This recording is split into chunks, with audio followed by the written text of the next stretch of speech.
Assalamualaikum warahmatullahi wabarakatuh. Alhamdulillah rabbil alamin wa bihi nasta'in ala umuri dunya waddin. Asyhadu an la ilaha illallah wahdahu la syarika lah wa asyhadu anna Muhammadan abduhu wa rasuluhu, amma ba'd. Bapak, ibu-ibu, hadirin jamaah salat subuh rahimakumullah.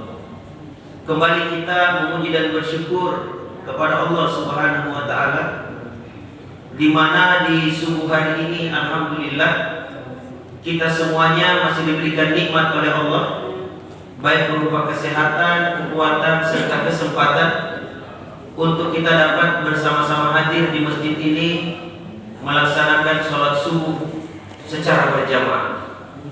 Tentunya ini adalah merupakan nikmat yang sangat besar yang Allah Subhanahu wa taala masih berikan kepada kita, di mana alhamdulillah kita hari ini masih diberikan nikmat hidup oleh Allah dan mampu untuk kita memanfaatkan atau mengawali nikmat hidup kita di hari ini dengan beribadah kepada-Nya.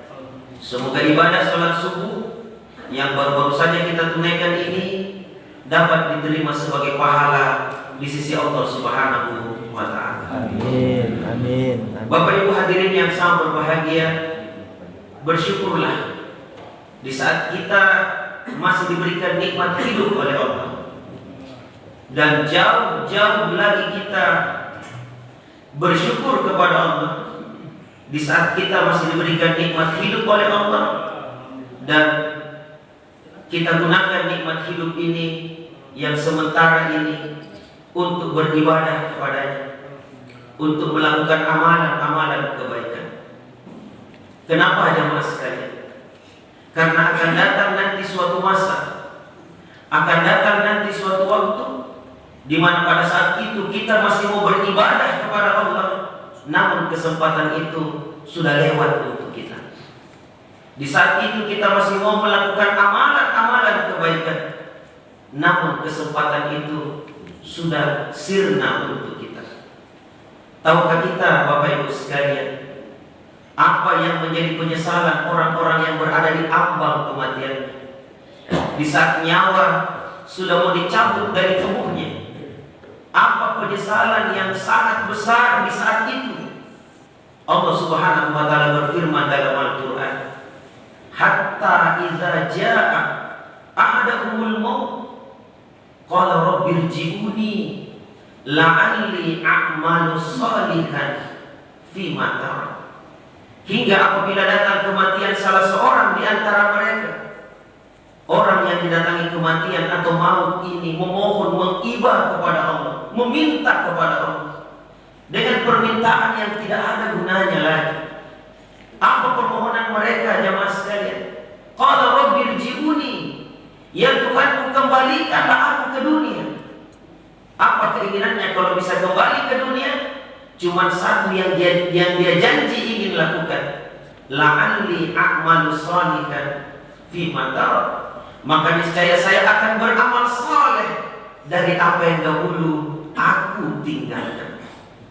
Inilah penyesalan yang tidak ada gunanya lagi.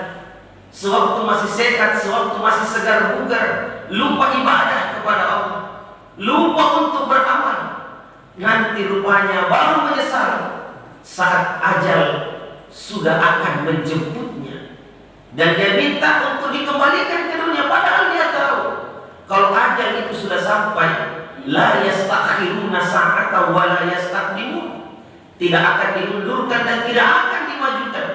Namun tetap dia memohon kepada Allah, andaikan bisa kembali ke dunia, hanya ingin beramal.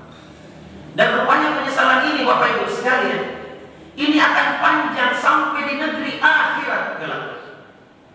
Saya tidak tahu di masjid ini jamaah sekalian, tetapi di masjid-masjid yang lain itu ada, kalau sholat subuh di hari Jumat di rakaat yang pertama itu biasanya Pak Imam membaca surah Sajadah. Sama ya? Alhamdulillah. Surah Sajadah. Kemudian sujud apa kalau dibaca ayat-ayat Sajadah? Sujud tilawah jamaah sekalian. Itu salah satu di antara ayatnya, surah Sajdah, surah ke-32 di ayat yang ke-12. Allah Subhanahu wa taala berfirman, "Walau tara izil mujrimuna naqisu ru'usihim 'inda rabbihim, Rabbana absarna wa sami'na farji'na na'mal sholihan inna mungkinun." Andaikan kalian bisa melihat begitu mengerikannya, begitu menyayat hatinya, begitu kasihannya orang-orang mujrimun, para pendosa di dunia, tertunduk malu di hadapan Tuhannya nanti di akhirat kelak. Seraya mereka berkata, "Ya Tuhan kami, sekarang ini kami sudah mampu melihat, sekarang ini kami sudah mampu mendengar.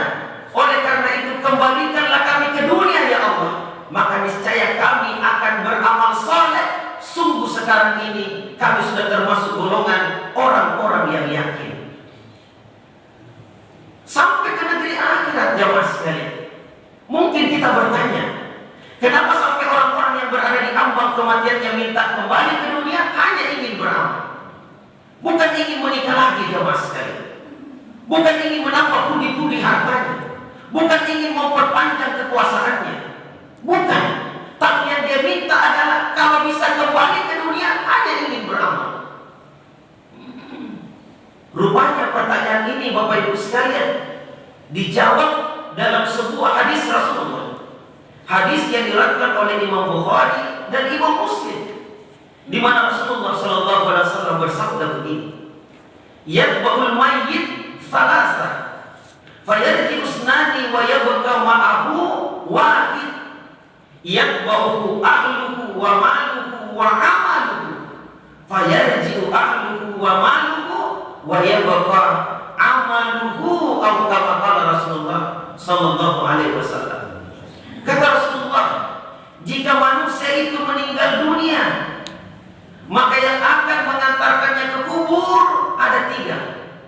2 yang kembali, 1 saja yang tinggal bersamanya. Apa yang menemani orang pada saat meninggal dunia kata Rasulullah?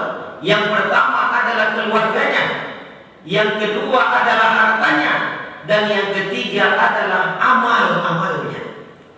2 yang kembali Bapak Ibu sekalian, di saat jasad sudah dibenamkan dalam tanah, ditutup dengan tanah. 2 yang kembali kata Rasulullah. Yang pertama yang kembali adalah keluarganya, mereka kembali dengan aktivitasnya. Yang kedua yang kembali adalah harta, dia kembali bersama dengan ahli warisnya. Apa yang bersama dengan kita pada saat kita meninggal dunia? Hanyalah amal-amal kita saja. Demikian Bapak Ibu sekalian, subhanakallahumma rabbana wa bihamdik, nasyhadu an la ilaha illa anta wa nastaghfiruka wa natubu ilaik. Subhana rabbika rabbil izzati amma yasifun, wa salamun alal mursalin, walhamdulillahi rabbil alamin.